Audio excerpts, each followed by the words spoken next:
ഇതുപോലെയുള്ള ക്ലാസ്സുകളുടെ ഇങ്ങനെ എഴുത്തുകളുണ്ടാകും. ജ്വല്ലറിയിൽ നിന്ന് കിട്ടുമ്പോൾ ഉണ്ടാകുന്ന എഴുത്തുകൾ, അങ്ങനെ അല്ലാത്തത് ഒക്കെ നമുക്ക് എങ്ങനെ കളഞ്ഞെടുക്കാൻ നോക്കാം. അതാണ് അടുത്ത ടിപ്പ്.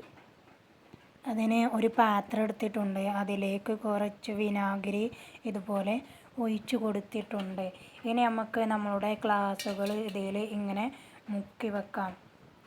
നമ്മൾ ഇതിൽ നിന്ന് ഇങ്ങനെ ഓരോന്ന് എടുത്തുകൊണ്ട് പതിയെ ഇങ്ങനെ ഒന്ന്, അധികം ബലം കൊടുക്കൊന്നും വേണ്ട, ഒന്ന് പതിയെ ഇങ്ങനെ കണ്ടോ അത് മാഞ്ഞു പോകുന്നു.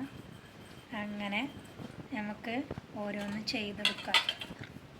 അങ്ങനെ നമ്മൾ എല്ലാം അതേപോലെ കളഞ്ഞ് എടുത്തിട്ടുണ്ട്.